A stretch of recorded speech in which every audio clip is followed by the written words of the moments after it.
we mentioned American. Heavy snow warnings have been issued for the upper Midwestern states. Expect cold and blistery weather this week as the storm center pushes itself into central Wisconsin. The first 2 days of Wisconsin's 10-day deer hunting season have claimed the lives of 6 hunters. 5 died from accidental gunfire, and 1 from a heart attack. 10-7 investigation at info. Police are probing the grisly scene at the secluded farmhouse of Plainfield handyman Ed Gein, who admitted today that he disemboweled and butchered the body of 58-year-old widow Bernice Worden. Authorities found the decapitated body hanging in Gein's woodshed, gutted out and strung up by the heels. Investigators have also discovered the head and face of 54-year-old Mary Hogan. Portions of the bodies of 10 or more people have also been found among the other grisly human body parts. 10 human skulls, furniture made of human skin, a box full of noses, tan skin from a human head, a belt made of female nipples, 1 small skull believed to be that of a 6-year-old child. Authorities suspect cannibalism.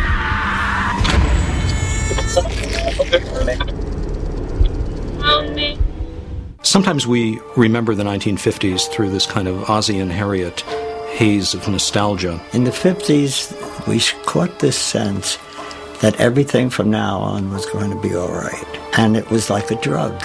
It was the era of Doris Day and all of these sappy, sentimental songs. It's very important in terms of putting, I think, the Gien story into context, is the kind of very puritanical sexual code that prevailed at that time. You know, you have a culture in which, for example, on TV, married couples weren't allowed to be shown sleeping in the same bed. That made the Gien crimes horrendously startling to people. Ed Gein grew up in a small town, Plainfield, Wisconsin. Plainfield was an utterly nondescript, obscure place, really in the middle of nowhere, and the population has never been more than 600 to 800 people. That area of Wisconsin tends to be a very, very hardscrabble part of the state, sometimes referred to as the Great Dead Heart of Wisconsin. The Geins lived a fairly good distance away from town. When you look at Gein's life, you just have this sense of incredible isolation from any human contact except with his crazy mother. He grew up in a household with an alcoholic and abusive father, and a mother who was very domineering. She was fanatical in her religion and did not want Ed or his brother Henry to have much to do with the outside world because there were sinners out there. Augusta Gein really smothered her 2 sons and denied them any meaningful relationships with the outside world, and particularly with women. And also had extreme pathological aversion to anything to do with sex. So Ed grew up with this very, very powerful ambivalence towards his mother. On the one hand, he consciously worshipped and revered her and saw her as a godlike figure. But on another unconscious level, he inevitably developed this terrible resentment and hatred. There's an ongoing argument about whether sociopaths are born or are created, but I think the very strained circumstances of the Gein household makes an argument that you can turn a child into a monster. Most successful serial killers are the ones who pass undetected. What kind of a man did you know him as? Rather simple-minded, but I always figured he was just perfectly harmless. Well, and he's a nice man, just like anybody else.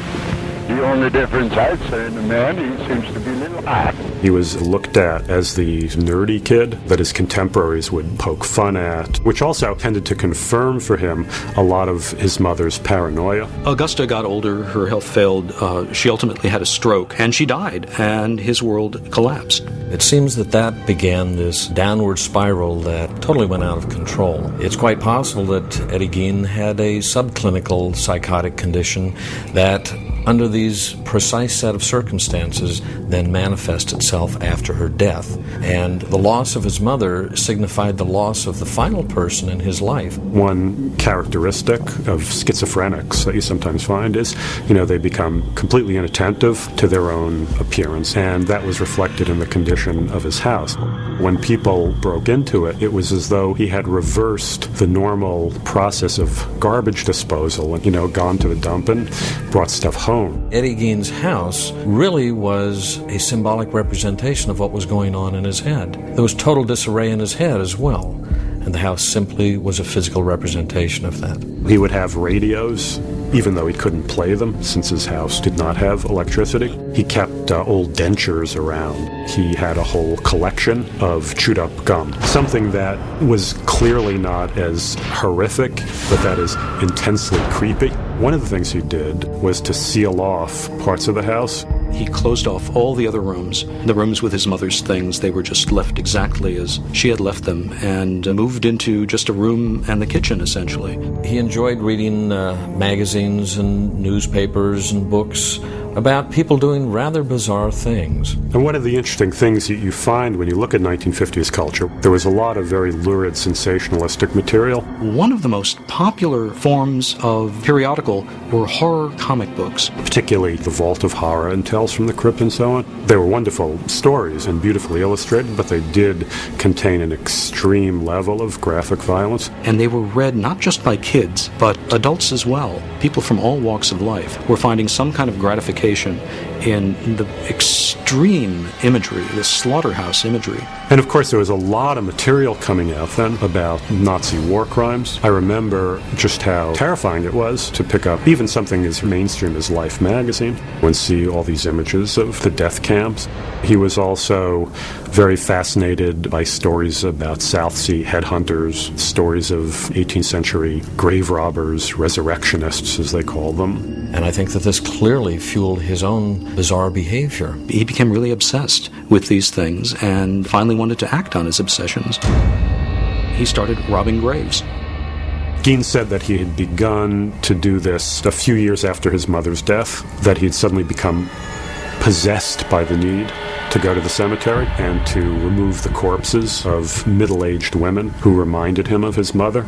He would read the obituaries, and then when some woman died, he would go to the graveyard on the night of her burial, when the soil was still very, very fresh and hadn't settled yet, dig it up and pry open the coffin lid, remove the body, bury the coffin again, leaving the grave, as he put it, in apple pie order, and then take the body back to him and do what he wanted to do with it. Most psychological assessments of Gien concluded that he was trying to bring his mother back. He tried to dig up his mother's grave, and apparently when he had gone to the cemetery, he found that he couldn't get at the coffin. Because the soil is so sandy in that part of Wisconsin, coffins are often placed within these concrete vaults.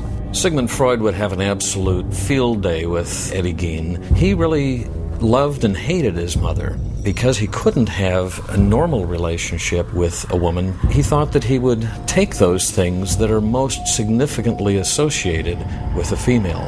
He almost seemed to take a glee in creating novel artifacts out of dead bodies. He would make belts made out of nipples. He would cut the genitalia out of females. The investigators found a box full of preserved vulvas, at least one of which was very creepily painted silver and decorated with a little red ribbons. He used human shin bones to prop up a coffee table. He took the tops of skulls and inverted them and used them for soup bowls. He upholstered a chair in human skin. The artifact that resonated most powerfully is the skin suit that he made. He cut the faces off of female corpses and used them as masks. He flayed the top of the torso of one of his victims and also created some leggings. And then began to sew together the parts of skin from various female corpses in a Frankenstein-like way. Gien was very fascinated with the whole notion of transsexualism. There seemed to be part of him that wanted to be a woman. This was his idea of a sex change operation. Apparently he was not interested in really castrating himself, but thought that he could achieve this transformation by literally donning the skin. He would dress himself up in this horrific skin suit and caper around his property, pretending to be his own mother. There's an ugly paradox, of course, at the center of Ed Gein, because he's trying to keep his mother alive, and yet this is the woman who mistreated him so badly. So he lashes out in rage. He has to cut these bodies up. He doesn't treat them with particular reverence. Eventually, the dead bodies weren't enough. He had gone to Worden's hardware store, which was run by a woman named Bernice Worden. It was clear that he was somewhat attracted to her, vaguely the same physical stature of his mother. The day before, Gein had come into the store to check out the price of some antifreeze. Gein went into the hardware store, started examining some rifles, slipped a bullet he had brought along into the chamber of the rifle, and shot her in the back of the head. Gein dragged her corpse out the back, loaded it into her pickup truck, and drove off with it. Later on that afternoon, Bernice Worden's son, Frank, came back from his hunting trip. He entered the store and was immediately terrified to see this very large streak of blood. When the other sheriffs arrived, they immediately asked Frank if he had any suspicions, and instantly he responded, Ed Gein. There was a receipt for antifreeze that was very conspicuously there on the counter. Several law officers, including a guy named Schley, who was the sheriff, had gone to Gein's farmhouse, and the first place they entered was the summer kitchen, which was abutting the main house. They broke down the door, and they started shining their flashlights around, and one of them brushed up against something, and he turned around and beamed his flashlight on it. And it was the gutted body of Bernice Worden. Gein had hollowed out the carcass completely, basically dressed out like a deer.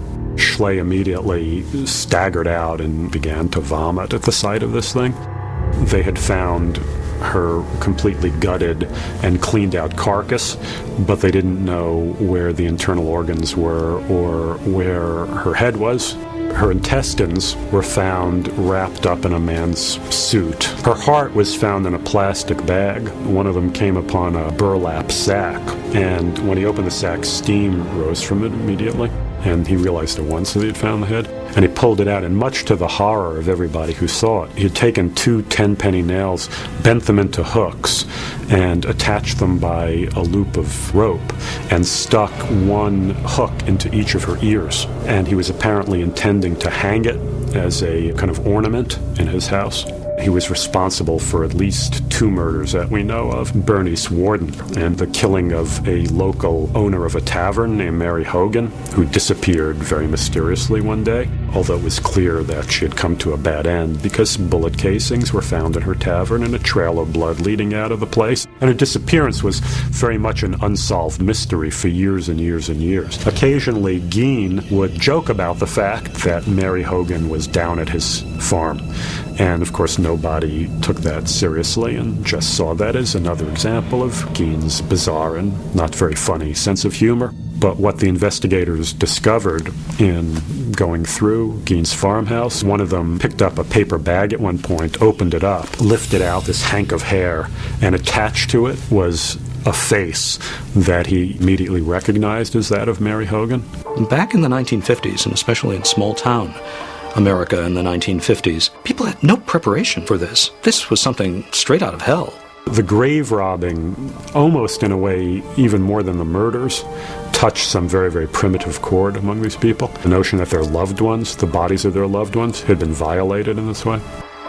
A mysterious fire broke out one morning in Gein's farmhouse and completely obliterated it before it can be turned into a kind of tourist attraction. The very, very strong feeling among most people in town was that it had been deliberately torched by the outraged townspeople. Plainfield was really in the middle of nowhere. Even people in Wisconsin didn't know that it existed. And it suddenly, because of Gein's crime, achieved this terrible notoriety. The media descended en masse on Plainfield. There was a huge story. Ultimately, it was covered as a lead story in Life magazine. It was covered very prominently in Time magazine. It just received this tremendous amount of publicity. And of course there were people who didn't mind being quoted in the newspapers or seeing their faces in some newsreel. But the general sense in the community was that Gien had inflicted this terrible wound on the reputation of Plainfield. Every little town likes to pride itself on being the birthplace of some celebrity. Plainfield was immediately becoming associated as the home of America's most notorious psychopath. This is something that was not really commonly known. As a matter of fact, the term serial killer didn't come about till many, many years later. Most serial killers are psychopaths, which is to say they are very, very, really frighteningly rational people, but people who have no human conscience and no capacity for remorse, and who just see other human beings as objects to be manipulated and exploited and used for their own depraved purposes. It's impossible to feel any sort of sympathy for a Ted Bundy or a John Wayne Gacy. They were just out-and-out monsters. And even though Gien has been turned into a monster in our imaginations, you know, the real man had a lot that was very, very, very pitiable and pathetic about him. Very rarely would somebody develop into this kind of a personality without suffering some tremendous abuse themselves.